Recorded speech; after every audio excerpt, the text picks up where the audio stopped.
Assalamualaikum warahmatullahi wabarakatuh. Hai semuanya, selamat datang di YouTube channel Math Official Willis_Saputra. Sebelum kita lanjut, jangan lupa subscribe, like, and share ya. Oke, pada video kali ini kita akan membahas tentang materi matematika kelas 7, yaitu materi bilangan bulat. Semoga mudah dipahami ya. Sebelum masuk ke pembahasan bilangan bulat, adik-adik di rumah harus tahu terlebih dahulu tentang jenis-jenis bilangan. Jenis bilangan pertama adalah bilangan caca. Bilangan caca yaitu bilangan yang dimulai dari angka 0. Contoh 0, 1, 2, 3, 4, 5, dan seterusnya. Jenis bilangan yang kedua adalah bilangan asli. Bilangan asli yaitu bilangan yang dimulai dari angka 1. Contoh 1, 2, 3, 4, 5, dan seterusnya. Jenis bilangan yang ketiga adalah bilangan ganjil. Bilangan ganjil yaitu bilangan yang tidak habis dibagi 2. Contoh 1, 3, 5, 7, 9, dan seterusnya. Jenis bilangan keempat yaitu bilangan genap. Bilangan genap adalah bilangan yang habis dibagi 2. Contoh 2, 4, 6, 8, 10, dan seterusnya. Jenis bilangan yang kelima adalah bilangan prima. Bilangan prima yaitu bilangan yang habis dibagi dirinya sendiri. Contoh 2, 3, 5, 7, 11, 13, dan seterusnya. Jika adik-adik sudah mengenal bilangan tadi yang dijelaskan, sekarang saatnya kita masuk ke pembahasan bilangan bulat. Nah, apakah adik-adik di rumah sudah tahu apa itu bilangan bulat? Bilangan bulat adalah bilangan bukan pecahan yang terdiri dari bilangan negatif, 0, dan bilangan positif. Bilangan bulat disebut juga sebagai bilangan yang terdiri dari bilangan negatif dan bilangan caca. Nah, adik-adik, coba perhatikan garis bilangan berikut. Angka-angka pada garis bilangan tersebut merupakan contoh bilangan bulat yang terdiri dari bilangan bulat negatif, 0, dan bilangan bulat positif. Semakin ke kiri, maka semakin negatif juga bilangan bulat tersebut, dan nilainya semakin kecil. Dan sebaliknya, semakin ke kanan, maka bilangan bulat tersebut semakin positif, dan nilainya semakin besar. Sekarang, adik-adik perhatikan contoh soal berikut. Urutkan bilangan-bilangan berikut dari nilai terendah sampai ke tertinggi. Kita lihat ada bilangan positif 3, 0, negatif 17, dan positif 25. Maka urutan nilai bilangan terendah hingga tertingginya yaitu negatif 17, 0, positif 3, positif 25. Sekarang kita masuk ke contoh soal berikutnya. Urutkan bilangan-bilangan berikut dari nilai tertinggi ke terendah. Kita lihat ada bilangan negatif 54, positif 75, positif 21, dan negatif 101. Maka urutan nilai bilangan tertinggi hingga ke terendahnya yaitu positif 75, positif 21, negatif 54, dan yang terakhir negatif 101. Sekarang kita masuk ke sifat-sifat operasi hitung. Sifat pertama adalah sifat komutatif atau sifat pertukaran posisi, di mana A kali B sama dengan B kali A. Contoh 6 kali 3 sama dengan 3 kali 6, yang hasilnya sama-sama 18.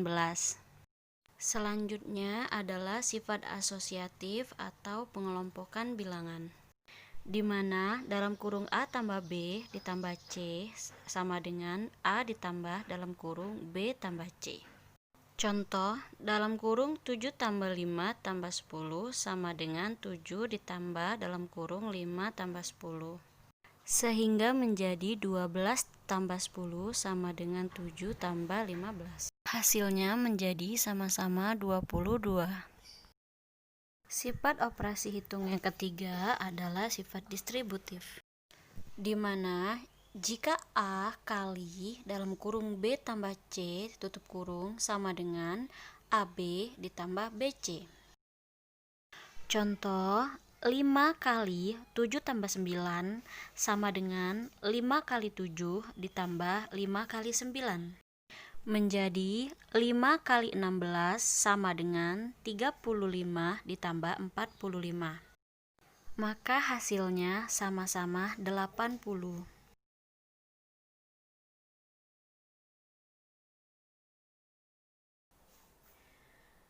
Oke, kali ini kita akan membahas tentang diagram kartesius. Diagram kartesius adalah diagram yang terdiri dari sumbu X dan sumbu Y yang saling tegak lurus, di mana titik temunya adalah tempat angka 0 bilangan bulat. Sumbu X adalah garis yang horizontal, sedangkan sumbu Y adalah garis yang vertikal. Yang dua-duanya merupakan garis bilangan bulat. Untuk sumbu Y sendiri, semakin ke kanan maka semakin positif juga bilangan tersebut, sebaliknya semakin ke kiri maka semakin negatif juga bilangan tersebut. Tanda panah yang ada pada sumbu X dan sumbu Y merupakan tanda bahwa masih ada bilangan-bilangan selanjutnya setelah bilangan yang saya tulis. Oke, sumbu X itu disebut juga dengan apsis, sedangkan sumbu Y disebut juga dengan ordinat. Jadi jika ada sebuah titik di X, Y, maka itu sama saja seperti apsis, ordinat. Diagram kartesius terdiri dari 4 bagian atau 4 wilayah, atau disebut juga dengan 4 kuadran. Wilayah 1 atau kuadran 1 terletak pada wilayah di mana X dan Y-nya adalah bilangan bulat positif. Seperti yang kita lihat, yaitu titik P. Titik P ini berada pada bilangan positif 4,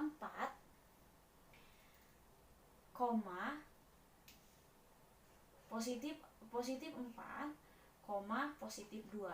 Jadi X-nya 4, Y-nya 2. Maka P ini berada pada kuadran 1. Nah, kuadran berikutnya adalah kuadran kedua. Kuadran kedua di mana X-nya bernilai negatif, sedangkan Y-nya bernilai positif. Seperti titik Q ini berada pada wilayah atau kuadran kedua, di mana X-nya adalah negatif 3, sedangkan Y-nya adalah positif 3. Jadi si X-nya berada di negatif 3, sedangkan Y-nya berada di negatif 3, sedangkan Y-nya di positif 3. Selanjutnya yaitu kuadran ketiga, di mana wilayahnya itu terdapat X dan Y-nya sama-sama bilangan negatif.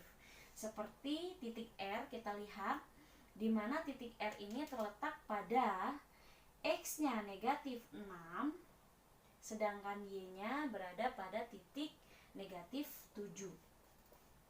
Jadi sama-sama negatif ya. Kalau kuadran keempat, seterusnya adalah kuadran keempat. Nah, kuadran keempat ini berada pada wilayah di mana X-nya positif, sedangkan Y-nya adalah negatif.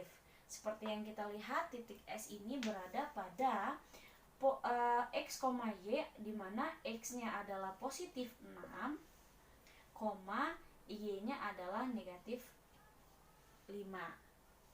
Nah, sekarang sudah jelas ya. Jadi diagram kartesius itu adalah diagram yang terdiri dari sumbu X dan sumbu Y, di mana memiliki 4 kuadran atau 4 wilayah. Pertama adalah kuadran 1 di sini. yang X dan Y-nya sama-sama positif. Yang kedua adalah kuadran kedua, di mana X-nya negatif dan Y-nya positif. Sedangkan yang ketiga adalah X-nya negatif, Y-nya negatif. Dan yang terakhir adalah kuadran 4, di mana X-nya positif, Y-nya negatif. Nah, sekarang kita lihat contoh soal. Ada sebuah titik, di mana titik A yaitu negatif 8,2. Berarti ini titik. Nah, sekarang pertanyaannya, terletak pada kuadran berapakah si titik A ini? Sekarang kita lihat. Negatif 8, positif 2. Berarti X-nya negatif, sedangkan Y-nya positif. Nah, jika X-nya negatif dan Y-nya positif, maka si titik A ini berada di kuadran ke-2. Jadi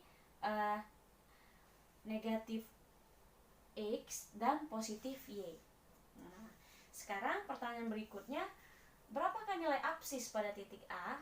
Sudah kita ketahui bersama bahwa absis itu adalah sumbu X, sedangkan ordinat adalah sumbu Y. Nah, berarti ini X-nya adalah negatif 8. Berarti jelas absisnya adalah negatif 8, sedangkan ordinatnya adalah positif 2. Semoga bisa dipahami ya.